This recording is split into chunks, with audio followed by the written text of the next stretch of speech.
Having spent decades navigating the high stakes world of oil and gas deals, I've witnessed firsthand the contrasting realities of big versus small operations, overseeing the construction of narratives, stories we can call them, for deals worth well over $10 billion. To ensure that these stories were technically sound while highlighting the most appealing aspects for clients.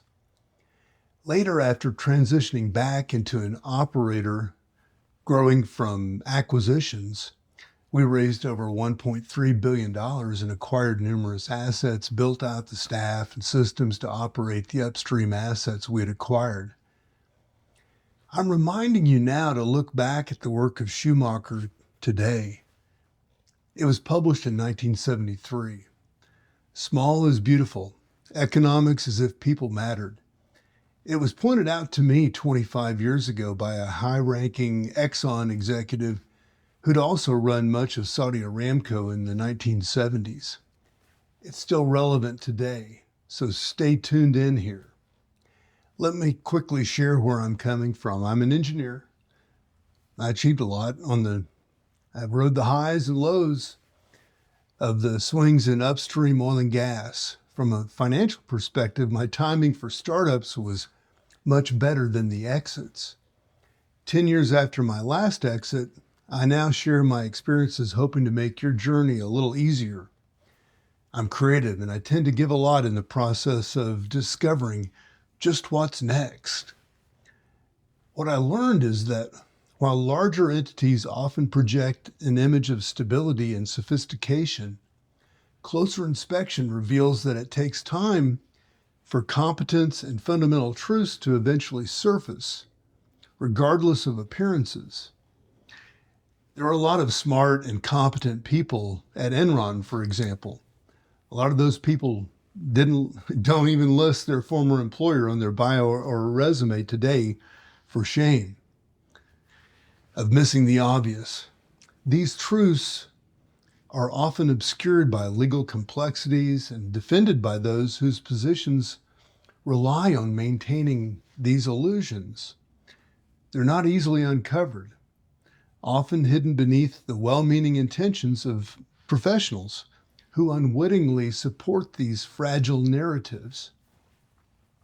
Now, after a decade-long break, I've reflected on these experiences, applying my knowledge of storytelling and truth vetting to creative pursuits like acting and filmmaking and writing. And this leads to a question: who benefits from these stories spun in entertainment or in business? What about all the stories on social media now? What about artificial intelligence? And, eventually I'll get to those, but let's stay focused here. The house usually wins. They generally own the narrative, and with size and influence, typically the masses who have no alternative but to follow. The rare major disruptions of a system, like a mortgage crisis or a natural disaster or wars or maybe a pandemic, tend to expose deeper truths. That said, there is a need for big and small to coexist. There's a great need for competence as well as genuine care and concern. Now, I've noticed a temptation amongst those seeking followers to tell people what they want to hear, even when its validity is questionable. This isn't always malicious. Quite often, the messengers or people are just repeating what they've heard mechanically. Some may genuinely believe what they're conveying. If you've been around the block, so to speak, sincerity is not always an indicator of fundamentals being in order. Stories are powerful. So those of us who have been around the block are aware that some products, some plans and schemes, though trusted but unvetted, just like institutions and celebrities, can disappoint. We have incredible transparency today, but more information and stories than any individual can process. Maybe AI will help with this. I mean, time will tell. Sometimes we want to believe something new will work, and we get blinded by hope. A young non-technical entrepreneur presented a renewable energy machine to investors. He's an acquaintance of mine. Though the machine was untested, he pursued a patent on the design. It was a hydraulic power generator. The problem with it was it was being presented with unrealistic assumptions, impossible assumptions of its performance operating in the ocean. While several bankers and deal makers were initially impressed with the profit scenarios spun from the unrealistic assumptions, I saw PowerPoints and flip books generated with great pride and hope, but credible oil company investment arms like me quickly dismissed it. The facade around an audience, it held their attention for over a year as they looked at these PowerPoints and didn't catch some of the flawed assumptions, the fundamentals that finally became undeniable as they were exposed from a university program who specialized in this field. So fundamentals matter, even when they're harsh. Survival isn't always pretty.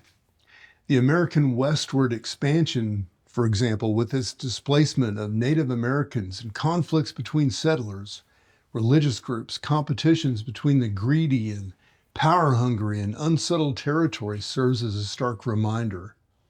Personally, Small is Beautiful resonates deeply with me.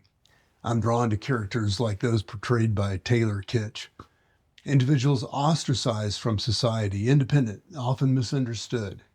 In True Detective, he played a tormented young man grappling with alcoholism and a neglectful mother. In American Primeval, he portrays a mountain man haunted by loss, seeking redemption in the brutal landscape of the American West.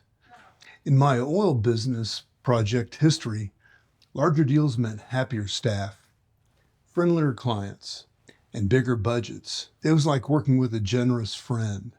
Smaller deals, however, involved meticulous scrutiny, constant questioning, and a tendency to sound alarms, behavior honed from running an enterprise at a small scale.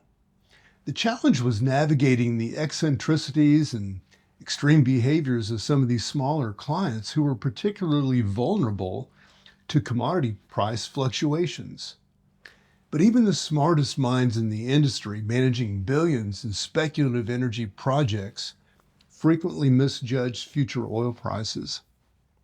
Those affiliated with larger firms often had a safety net, while smaller firms faced potentially disastrous consequences. The tension around survival heightened the importance of vetting every aspect of the oil and gas assets, especially for these smaller enterprises.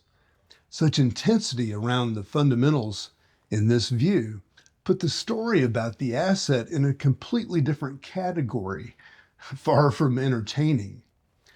Ultimately, while the allure of big can be intoxicating, the true test lies in the resilience and adaptability found in the small. It's a reminder that the most compelling stories are often those forged in the face of adversity, where fundamentals reign supreme and authenticity prevails over illusion. Scale demands great discipline and structure to sustain such clarity.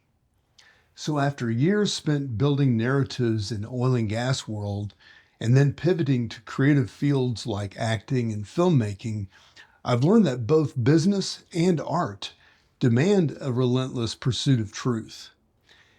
Now, imagine applying that same lens to something like the government.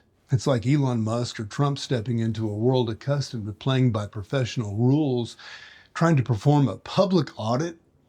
The media trained to protect the established game finds itself grappling with contradictions as these figures attempt to cut through the noise and expose the fundamentals. It's messy and even painful. Sometimes that's what it takes to see the reality beneath the surface. But just like a flawed oil deal or a character grappling with inner demons, the truth, however uncomfortable, eventually surfaces. Ultimately, the outcome of each pursuit, each venture we consider, each opportunity we engage in or take a pass on will have a bearing on the direction of our lives. The more in tune we are with the fundamentals, actually the physical realities as well as the relationships between the parties involved, the better equipped we are to survive the ups and downs. At times, they may seem more a force of nature, and other times, things may seem to be driven more by the force of man. Ultimately, we find ourselves vulnerable to both. I'm Mark Roach, wishing you all the best.